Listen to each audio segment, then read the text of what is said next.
பிரியமானவர்களே, ஆண்டவராக இயேசு கிறிஸ்துவின் நாமத்தினாலே உங்கள் யாவரையும் நான் அன்போடு கூட வாழ்த்துகிறேன். எல்லாரும் சந்தோஷமா இருக்கிறீங்களா?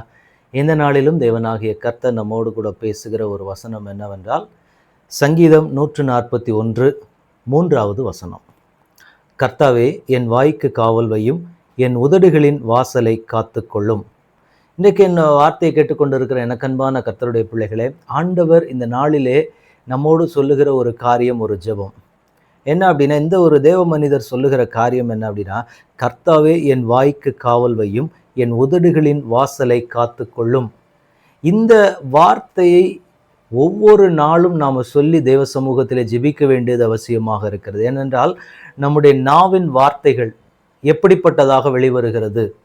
தேவன் சமூகத்தில் காத்திருக்கிற ஒவ்வொரு தேவனுடைய பிள்ளைகளும் புரிந்து கொள்ள வேண்டிய ஒரு காரியம், நம் வாயினுடைய வார்த்தைகள் இன்றைக்கு எப்படிப்பட்டதாக இருக்கிறது. இந்த தேவ மனிதர் ஜெபிக்கிற காரியத்தை பார்க்கும்போது, ஆண்டவரே என் நாவிற்கு நீர் காவல் வைப்பீராக, என் நாவிலிருந்து புறப்படுகிற வார்த்தைகள் கவனமாய் சரியான வார்த்தைகளாக வெளிவரும்படி தேவன் கிரியை செய்ய வேண்டும் அப்படின்னு சொல்லி ஒரு ஏக்கத்தோடு தேவ சமூகத்தில் காத்திருக்கிறதை நாம் காண முடிகிறது.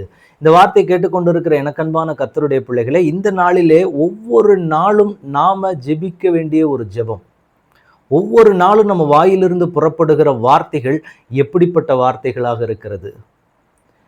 ஏன்னா இன்றைக்கு இருக்கக்கூடிய காலகட்டத்தை பொறுத்தளவில் ஒவ்வொரு மனிதர்களுடைய மனநிலையும் ஒவ்வொரு மனுஷங்களுடைய இருதயமும் வித்தியாசமான ஒன்று. நம்ம ஏதாவது ஒரு காரியத்தை நம்ம சாதாரணமாக பேசுவோம், ஆனால் அதுவே சிலருக்கு வேற மாதிரி எடுத்துக்கொள்ளுகிற ஆட்கள் உண்டு. இல்லை, சில சூழ்நிலைகளில் எப்படி நம்ம பேசணும்னு தெரியாமல் சில வார்த்தைகளை நாம் பேசிவிட்டால் அது நமக்காக வேற ஒரு பிரச்சனையை கூட இழுத்து கொண்டு வருவதற்கான வாய்ப்புகள் உண்டு. எனவே எல்லாவற்றிலேயும் நாம் ஞானமாய் பேச வேண்டும். எல்லா காரியத்திலேயும் ஒவ்வொரு காரியத்திலையும் தேவ பிள்ளைகள் கவனமாக தன் வார்த்தையில ரொம்ப கவனமாக இருக்கப்பட வேண்டும். ஏனென்றால் மரணமும் ஜீவனும் நாவின் அதிகாரத்தில் இருக்கிறது என்று வேதம் சொல்லுகிறது. அப்ப அந்த நாவை நாம் எப்படி பயன்படுத்த வேண்டும் அப்படின்னு சொல்லி ஒவ்வொருவருக்கும் அந்த ஞானத்தை நம் ஆண்டவரிடத்துல கேட்டு வாங்க வேண்டும். இந்த இடத்துல இந்த தேவ மனிதர் செய்கிற காரியம், ஆண்டவரே என் வாய்க்கு நீர் காவல் வைப்பீராக, என் நாவுக்கு நீங்க காவல் வைங்க ஆண்டவரே. காவல் வைத்து தேவையில்லாத வார்த்தைகள், எந்த சூழ்நிலையில என்ன மாதிரி வார்த்தைகளை பேச வேண்டும்னு சொல்லி என்னுடைய நாவை நீங்க கண்ட்ரோல் எடுத்து நடத்துங்க.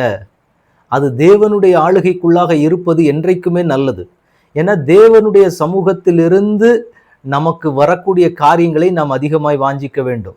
அது ஆசீர்வாதங்களுக்கு மாத்திரமல்ல, நம்ம நாவினுடைய வார்த்தைகளுக்கும் ரொம்ப முக்கியமான. நம்ம பொதுவாக என்ன ஜெபம் பண்ணுவோம் அப்படின்னா, நம்முடைய உடைமைகளை தேவன் பாதுகாத்து கொள்ள வேண்டும், நமக்கு தேவன் கொடுத்திருக்கிற எல்லைகள் ஆசீர்வாதங்களை தேவன் பாதுகாத்து கொள்ள வேண்டும் அப்படின்னு சொல்லி அதிகமாக ஜெபிக்கிறவர்கள் உண்டு. ஆனால் இந்த தேவ மனிதர் சரி, என் நாவுக்கு காவல் வைங்க. முதல்ல அதுக்கு நம்ம காவல் வைத்து விட்டால் அடுத்தடுத்த காரியங்கள் நமக்கு கொண்டு போவது ரொம்ப லேசான காரியம். என்றால் இன்றைக்கு இருக்கக்கூடிய காலகட்டத்தில் நம்ம எந்த இடத்துல எப்படியாக பேச வேண்டும், எப்படிப்பட்டதான வார்த்தைகள் நம்முடைய நாவுகளிலிருந்து புறப்பட வேண்டும், எப்படிப்பட்ட மனிதர்கள் இருக்கிறாங்க, அந்த மனிதர்களிடத்துல நான் எப்படி பேச வேண்டும், என்ன மாதிரி ஒரு வார்த்தைகள் வரணும் அப்படிங்கிற அந்த ஞானத்தை நாம் ஆண்டவரிடத்துல கேட்டு வாங்க வேண்டிய ஒன்று. ஏன்னா நம்ம இருக்கிறது பொல்லாத காலம்.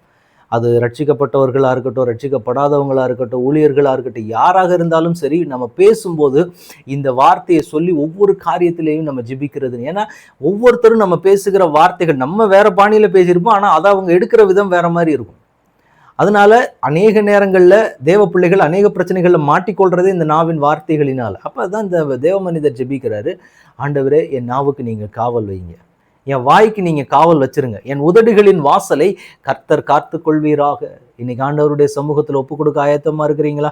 ஆண்டவரே என் நாவிலிருந்து என்ன மாதிரி வார்த்தைகள் பேசப்படணும், என் வாயை திறக்கும் போதே நான் எப்படிப்பட்ட வார்த்தைகள் பேசணும்னு சொல்லி எல்லாமே உங்க கண்ட்ரோலுக்கு கீழே இருக்கணும்.